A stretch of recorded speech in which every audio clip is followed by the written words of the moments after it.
On est déjà à la fin de la semaine. C'était très rapide cette semaine. Je sais pas comment vous l'avez vécu, si vous c'était long ou rapide, mais moi j'ai trouvé que particulièrement cette semaine, si était passée très vite. Mais bon bref, c'est pas le sujet. On est là pour parler des news de l'univers Marvel qui sont tombées. Et en vrai, je sais pas s'il y a, enfin si je suis en train de revoir, mais il y a pas tant de spoil que ça en vrai. Bon, il n'y a pas vraiment tant de spoilers. Donc du coup, vous pouvez rester, puis quoi qu'il en soit, bah, vous avez peut-être vu les nouvelles qui sont tombées par-ci par-là. Moi, c'est essentiellement sur Instagram que j'ai vu ce genre de choses. Et du coup, c'est parti, on va commencer avec encore Vision Quest, parce que j'en ai pas parlé la semaine dernière. Alors la semaine dernière, il y a eu beaucoup de choses sur Kang, sur Spider-Man, et suite à la New York, à la New York Comic Con avec Disney+, on a eu le trailer de Wonder Man, etc. Il y a eu pas mal de choses, et là ça s'allège un petit peu, mais il y a quand même beaucoup de choses à traiter. Alors du coup, lors d'une récente interview, on a l'acteur Paul Bettany qui a confirmé que la série Vision Quest se déroulerait environ un an après les événements de WandaVision. L'acteur a précisé que l'histoire explorera la reconstruction de Vision Blanc, désormais conscient mais déconnecté de ses souvenirs et de son humanité. Vision est dans une phase de redéfinition. Il tente de comprendre ce qu'il est sans Wanda, sans ses anciens repères. C'est une quête d'identité au sens littéral du terme. La série, attendue pour l'automne 2026 sur Disney+, s'annonce comme une introspection à la fois philosophique et émotive, mêlant science et spiritualité. On sait également que Tommy Maximoff, qui est incarné par Ruarid Molika, donc ça fait un moment qu'on le sait, il a été enfin officialisé et confirmé lors de la New York Comic Con, fera son apparition, tout comme les versions humaines des IA de Tony Stark. En gros, ça se passe chronologiquement un an après, même si pour nous il s'est passé il y a plus de 5 ans, et c'est quand même plus profond, encore une fois, que ça en a l'air, et Vision est complètement perdu, déboussolé, mais suite au contact du Vision classique, quand il a mis ses doigts, la confrontation en Vision blanc, en White Vision, il lui a donc donné tous ses souvenirs, toute sa conscience, et il a conscience de tout ce qu'il a vécu, mais il n'a pas de recul par rapport à ça, il n'a pas vraiment d'affection, il se dit pas «Ah Wanda, ah bon c'est une femme que j'ai aimée, ah oui j'avais des amis, ah bon je les aimais, je les soutenais, ah bon j'ai vécu ça». Il va être un peu dans les spectatives et il va se dire «Ah qu'est-ce que je dois faire par rapport à ça?» Mais la quête d'identité, moi c'est ça que j'aime bien. Étonnamment pour moi, cette série, pour moi, en résumé, elle est pleine de promesses, mais je me mets un peu en... Enfin, je suis pas hype, mais en même temps je me dis, ouais, je suis assez curieux de découvrir ça, mais en même temps, voilà, j'y vais, j'y vais j'y vais sur la petite pointe, là, je sais pas trop si ça va être bien, mais encore une fois, la série est pleine de promesses, et puis encore une fois, tout ce qu'on avait dit c'est la semaine passée, on aura pas mal de personnages, mais encore une fois, on sait pas vraiment quelle est la vraie menace, et on sait vraiment pas pourquoi, enfin comment les versions humaines, peut-être que ça a un peu nous gâcher le moment, peut-être que ça sera pas forcément le meilleur, donc les IA qui sont des humains, pour moi c'est pas forcément ce que j'attends le plus. Mais au contraire, la quête de vision, parce que c'est littéralement Vision Quest, c'est dans le titre, j'attends plus ça que le reste, voilà, ça peut être cool. Lors d'une interview avec Variety, Channing Tatum est revenu sur le film Gambit, son projet avorté chez la 20th Century Fox, avant la fusion avec Disney. L'acteur a décrit le ton du film, et il avait dit qu'il est radicalement différent de tout ce que Marvel a produit jusqu'ici. Si on avait fait notre version Fox, ce script n'aurait jamais vu le jour. C'était une comédie romantique R-rated. Et quand je dis R-rated, je veux dire qu'on est allé à fond, mais vraiment à fond. On avait littéralement des mutants en train de faire l'amour. Tatum explique que le film aurait mêlé le sexe, l'humour et le chaos dans un esprit proche de Deadpool. Et oui, à l'époque, c'est vrai que la Fox voulait pas faire ce genre de film. Si Deadpool est finalement arrivé plus tard, c'est donc suite au festival de Toronto, si je dis pas de bêtises, donc TIFF, le festival de Toronto, où Ryan Reynolds avait confirmé que les fans voulaient vraiment voir une version de Deadpool bien sanglante, bien hard, et à l'époque la Fox refusait de lancer le projet parce ils disaient que c'était trop risqué, donc ils étaient un peu timorés, enfin en tout cas ils étaient en train de dire non, non, on va pas lancer un projet comme ça, c'est pas notre style, on va recentrer un peu ce qu'on avait déjà fait avec les X-Men. Et finalement, Ryan Reynolds plutôt avait donc lancé, je veux dire, un teaser, et les fans étaient enthousiastes à tel point que les retours ont été très bons, et du coup la Fox s'est dit, bon allez, let's go, on va finalement faire Deadpool, et on va voir si Deadpool marche. Deadpool a marché, du coup on fait Deadpool 2, et puis ils se sont lancés. Donc ils ont eu le studio a donc donné son feu vert en seulement quelques 24 heures, et ça avait bien marché. Pour Gambit, c'était différent parce que c'était un peu plus tôt, et puis ils se sont dit, bah non, Gambit finalement on va pas le faire parce que ils avaient donc abandonné tout le scénario, et puis du coup ils n'allaient pas reprendre le projet, ils se sont dit non, on va pas le faire. C'était sauvage et débridé, c'était exactement ce que Marvel et Disney ne feront jamais. L'acteur regrette que cette version n'ait pas vu le jour, mais reste optimiste quant à un futur retour du personnage dans le MCU. Je pense que Marvel a des idées derrière la tête pour l'avenir de Gambit. Si les fans le veulent vraiment, il y a un monde où il pourrait enfin avoir le droit à son heure de gloire. Et Tatum a d'ailleurs enfilé le costume de Gambit pour la première fois dans le film Deadpool et Wolverine, le temps d'un caméo, qualifié de cosplay le plus risqué de l'histoire.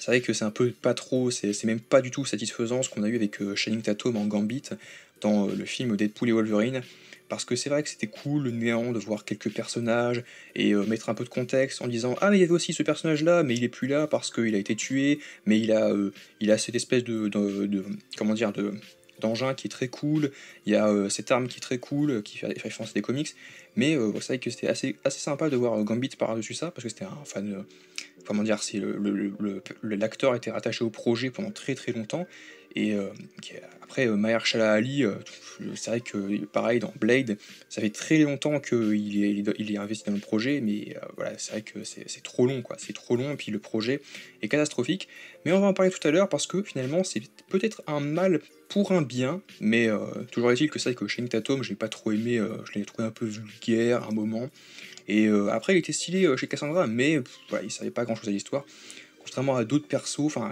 après, je dis pas que ils sont un peu complémentaires, mais en même temps, il n'y a pas beaucoup de monde qui fait avancer l'histoire dans ce film, qui est un peu bancal, mais je voudrais évidemment le revoir dans la suite de la saga pour qu'il ait donc des projets qui puissent avoir un arc bien défini. Elliot Page, l'interprète de Kitty Pryde dans les X-Men, a évoqué le reboot des X-Men qui est en préparation chez Marvel Studios. Il déclare Je ne suis pas vraiment les rumeurs de casting, mais elles ont l'air fantastiques. Ce serait vraiment excitant de voir une nouvelle génération d'acteurs proposer leur propre version des X-Men. Le reboot attendu pour le mai 2028 marquera la première apparition officielle des mutants dans le MCU.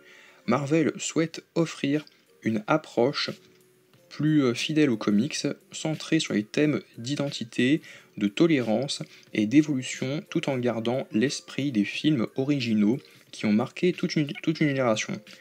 Alors après, oui, mais entre la série et les films en live action, on a à peu près fait le tour, donc renouveler un peu la formule, proposer de nouveaux thèmes, ça va être un peu difficile, mais je préfère plutôt enfin employer le terme audacieux, enfin audacieux, je pense il est pas trop approprié, mais audacieux parce que Marvel va réutiliser un petit peu les mêmes thèmes, mais va, comment dire, changer un peu les stories des personnages et leurs arcs. Mais globalement, je pense que les caractères seront fidèles aux comics et aussi à la saga qu'on a eu en live action. Je pense que c'est ça qui est le plus important à retenir, c'est qu'on aura les mêmes personnages, sauf qu'on les verra plus développés, ils seront plus présents, ils vont changer de fond, enfin pas de fonction, mais de place et de grandeur. Je pense qu'elle sera plus importante que dans la saga. Et c'est tant mieux, parce que tout ce qui est Cyclope et Jean Grey, si tu suis pas les comics et puis les séries d'animation, tu t'en fous, hein. Je suis désolé, les adaptations live action, elles sont vraiment pas folles, hein. À part Wolverine et le professeur et Magneto, tu retiens très peu de monde, voire même personne parmi les personnages principaux, hein, qui sont marquants. En live, c'est assez compliqué. Mais bon, à voir comment le reboot va se développer, enfin va présenter ces nouveaux personnages et les arcs narratifs donc de chacun d'entre eux. Ça c'était pendant la New York Comic Con, enfin James McAvoy, l'interprète emblématique du professeur Charles Xavier dans la saga X-Men, a partagé lui aussi son enthousiasme à propos du reboot des mutants par Marvel.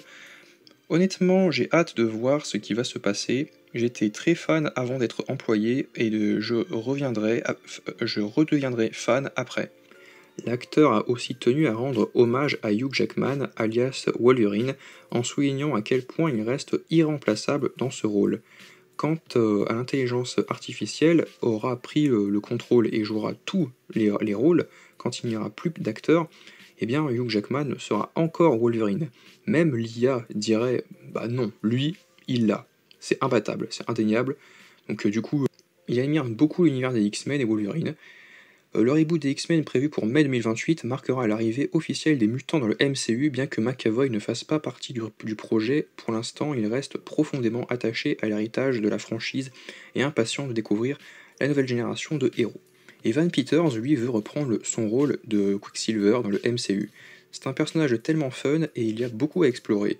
Je suis curieux de voir ce que ce serait de plonger dans son histoire et son passé.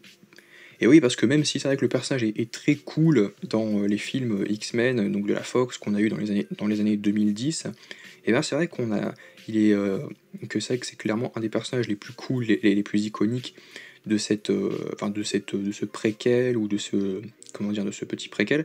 Mais c'est vrai que niveau développement et arc narratif, et ben on reste un petit peu. Enfin, c'est pas qu'on reste un peu sur notre fin, parce que c'est vrai qu'à l'époque, moi personnellement, j'en attendais rien, et puis le personnage, je l'aimais, mais pas, c'était pas non plus un personnage que je voulais découvrir et développer.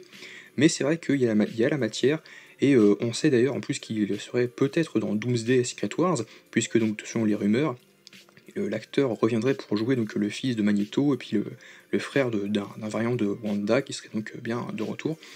Et oui, moi je pense qu'il a de l'avenir dans la saga des mutants, et j'ai hâte de voir ça. Moi je pense très clairement que, pareil, on va proposer quelque chose de nouveau, et d'innovant peut-être même, enfin après d'innovant, pour la saga en général, c'est peut-être un peu dur, parce que c'est vrai qu'on a traité donc, le cœur du sujet, niveau politique, il y a eu pas mal de choses, même si pour moi il y a plein d'arcs politiques qui vont arriver par rapport à ça.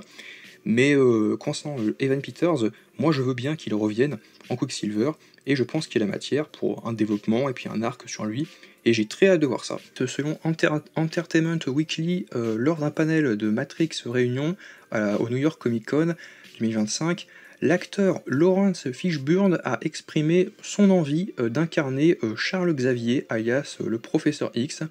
Lawrence Fishburne a déclaré devant le public: je sais qu'il parle des X-Men en ce moment, donc à ce stade, je veux une ou deux choses. La première, que pensez-vous de Lawrence Fishburne en Professeur X? La salle a immédiatement explosé en applaudissements avant que l'animateur Josh Horowitz ne lance approuvé Greenlight.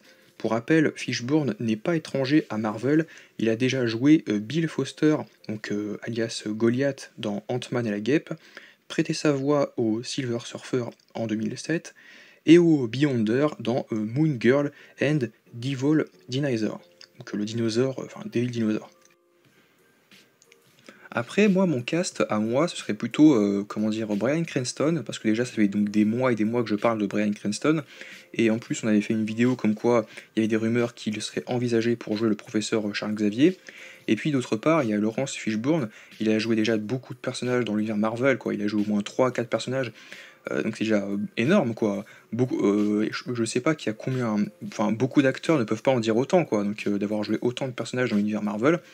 Après, c'est une piste, et je trouverais que Bryan Cranston, il peut être sympathique, et en vrai, moi j'aimerais trop qu'il puisse le faire. Après, à voir. Mia Goth confirme qu'elle est bien toujours au casting de Blade. C'est pour le mieux que le projet prenne son temps, ils veulent bien faire les choses. Le film avec Mahershala Ali poursuit donc son développement avec l'objectif de livrer une version à la hauteur du célèbre chasseur de vampires. Moi en vrai je suis très content, parce que c'est vrai que d'une certaine façon il y a pas mal de personnages, bon, même si Blade techniquement n'en fait pas partie, parce que Eternals on le voit pas donc c'est nul, Marvel Zombies, le projet en lui-même est nul. Mais après, Blade, c'est pas un bon exemple, mais il y a d'autres exemples comme Moon Knight par exemple, ou Werewolf by Night, qui ont été là pour être introduits pour plus tard, parce que c'est vrai que c'est la saga du multivers, et en soi tu te dis bah ils servent à rien dans la saga du multivers, Oui, mais le problème, c'est qu'avec les mutants plus tard, qui vont être au centre donc, de l'intrigue, donc voilà, il y a quand même malgré tout pas mal d'arcs, et si on veut faire un maximum d'arcs, il faut introduire un maximum de personnages avant. Donc, si on attend vraiment donc, la phase donc, d'après avec les mutants pour introduire de nouveaux personnages et les développer après, ça va s'étendre encore une fois sur 5-10 ans, et donc, enfin, ça va prendre du temps quoi.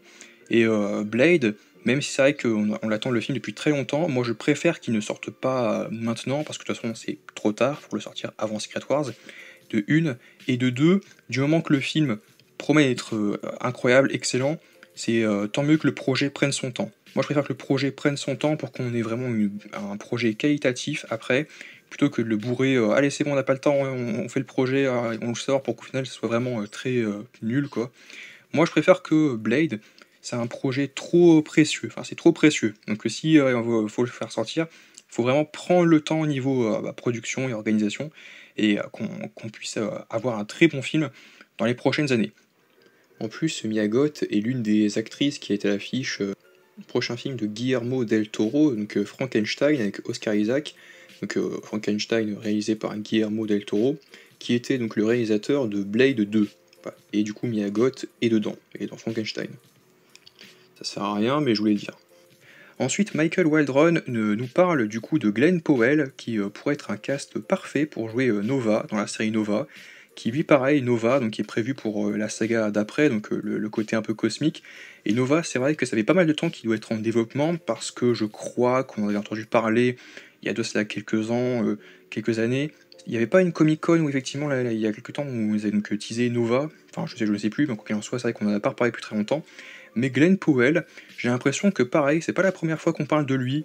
Enfin, je dis ça parce que, par exemple, typiquement, il y a Ruadit Molika, enfin, je sais plus, l'acteur qui devrait jouer Tommy, on en avait parlé il y a très longtemps, et puis il a été officialisé il y a seulement une semaine, 10 jours. Là où, effectivement, l'acteur Glenn Powell, ça me dit aussi quelque chose, mais pourtant, je l'ai revu il y a seulement quelques jours. Bref, en tout cas, moi je sais pas ce que ça peut donner, mais Nova, c'est vrai que c'est un projet qui me tente beaucoup, même si c'est vrai que c'est pas ce qui me tente le plus dans le côté cosmique, même si on devrait avoir l'arc Annihilation. Moi, ce qui me tente le plus, c'est le jugement de Arishem, avec le retour des éternels. Le jugement de Arishem et l'avenir des Caches Fantastiques et le surfeur d'argent, ça peut être très cool aussi, c'est ce qui me chauffe le plus. Nova, un peu moins, mais ça me tente quand même. Officiel, selon The MCU The Direct, le patron de Marvel TV et Animation, Brad Winderbaum, a laissé entendre qu'une nouvelle série centrée sur Jessica Jones pourrait arriver plus tôt que vous ne le pensez. Lors d'une récente interview, il a répondu à la question sur un événement, un éventuel Jessica Jones Again. Peut-être plus tôt que vous ne le pensez. Et Kristen Ritter a déjà confirmé dans la version de Daredevil Born Again. Donc elle est confirmée dans la saison 2, enfin c'est ça que je veux dire, elle est confirmée pour la saison 2, et elle a aussi ravivé les espoirs en déclarant il y a beaucoup de choses que j'ai toujours voulu explorer avec ce personnage, et je ne vais rien dire parce qu'on va enfin pouvoir le faire. Parce qu'on va le faire. Si rien n'est encore officiellement annoncé, tout indique que Marvel planifie un véritable Defenders Revival avec Daredevil, Jessica Jones et The Punisher. Pour tout dire, c'est pas ce qui me hype le plus, là pareil, mais c'est vrai que Punisher, je veux qu'il ait de l'avenir, et Daredevil pareil, même si c'est vrai que je trouve ça un peu bizarre qu'il y a eu rien eu pendant longtemps, et que là on développe un peu la série Daredevil, alors qu'on est en pleine saga du multivers, et on te dit, bah ils seront pas dans Doomsday Secret Wars, mais en même temps on te fait donc le parallèle Daredevil Born Again, il y a 2-3 saisons qui arrivent, mais en même temps, enfin deux nouvelles saisons qui arrivent du moins, mais tu te dis, mais en même temps, au niveau chronologie, comment ça se passe? Est-ce que c'est vraiment dans la même timeline du flux temporel sacré, ou est-ce que c'est donc le nouveau monde de Doom? Est-ce qu'il y a ce monde va... Enfin après c'est un peu bizarre, s'ils sont pas présents dans Avengers, c'est un peu bizarre que niveau planning, qu'ils aient donc d'abord accès Daredevil, et qu'on te parle de l'avenir, alors qu'il y a pas mal de choses à traiter, donc c'est vrai que c'est pas forcément non plus, entre gros guillemets, la priorité, parce que, enfin en même temps, si, pour l'avenir, donc après Secret Wars, ça peut être cool qu'il y ait un renouveau avec Jessica Jones, Punisher, et surtout Punisher, moi je veux voir ça, et Daredevil, donc peut-être Daredevil avec Spider-Man dans Spider-Man 5 et 6. En revanche, avant, tout ce qui est Daredevil, moi je pense qu'on peut le décaler un peu après, quoi, parce que là il va y avoir Doomsday Secret Wars, et ça va être un peu le bazar, on va pas forcément tout comprendre, même si on regarde les deux projets. Enfin, on va se dire pourquoi ils sont pas connectés alors que techniquement, dans la chronologie de Born Again, on est bien avancé au niveau du MCU, donc c'est bizarre quoi. Et Jessica Jones, j'ai pas vraiment vu la série, enfin je crois que j'ai même pas vu, il me semble, parce que je m'en rappelle plus. Et enfin après j'ai pas vu tout vu, donc tout ce qui est Defender c'est Jessica Jones. Donc je sais pas du tout comment est le personnage, mais j'irai la voir donc, avant donc, la saison 2 de Born Again pour me faire mon avis. Officiel, donc on a ça de Nix. Selon une interview, donc une récente interview, Oscar Isaac a laissé entendre qu'il pourrait bien reprendre son rôle de Moon Knight dans Avengers The Secret Wars. Quand on lui a demandé s'il reviendrait dans le film, l'acteur a simplement répondu avec un sourire: c'est un secret. Vous savez, voilà, je ne sais pas. Enfin, une réponse pleine de mystère qui alimente les rumeurs autour du rôle de Moon Knight dans la bataille multiverselle à venir. Avec énormément de recul, ça fait un peu un lien à ce que j'ai dit tout à l'heure. Si on ne revoit pas Moon Knight avant la conclusion donc, de la saga du multivers avec Avengers Secret Wars, c'est pas si grave que ça, parce qu'encore une fois, ça corrobore avec ce que j'avais dit, comme quoi Marvel voulait présenter un maximum de personnages pour éviter donc d'introduire trop de personnages, des dizaines de personnages dans la saga des mutants, parce que les personnages qu'on va introduire ou réintroduire, ça va être essentiellement les mutants, et puis quelques personnages un petit peu spirituels, enfin un peu, comment dire, surnaturels, mais Moon Knight et Werewolf by Night, et bah ces personnages-là, c'est mieux de les introduire avant pour ensuite les développer beaucoup plus tard, quoi. Moi je pense que c'était mieux ainsi, et puis Avengers Secret Wars, je pensais clairement que les personnages allaient quand même faire une apparition, et puis aider les héros dans, dans cette bataille effectivement contre le Docteur Doom. Et encore une fois, même si Moon Knight n'aurait pas forcément un très grand rôle, enfin peut-être même qu'il ne servira à rien, et ben je pense qu'il y a plus de personnages un peu méconnus du grand public qu'on a vus, qui faisaient pas grand chose, qui seront peut-être plus essentiels qu'on ne le pense. Et enfin, d'après Daniel RPK, Marvel Studios souhaiterait garder Hugh Jackman dans le MCU, même après Avengers The Secret Wars. L'idée serait de ne pas en faire une simple apparition nostalgique, mais plutôt d'intégrer Wolverine durablement dans la nouvelle continuité du MCU. Moi, en vrai, j'aurais voulu qu'on s'arrête avec lui après Secret Wars, parce qu'on peut déjà s'estimer heureux que l'acteur soit revenu. Deadpool, pareil, mais en même temps, Deadpool, je vois pas trop qui pourrait le remplacer plus tard. En même temps, ça n'engage à rien de mettre un Deadpool après. Mais là, qui vont me dire, mais non, c'est parce qu'ils ont fait 1 milliard, 300 millions, donc c'est pour ça qu'ils vont les garder et tout. Et c'est aussi la nostalgie.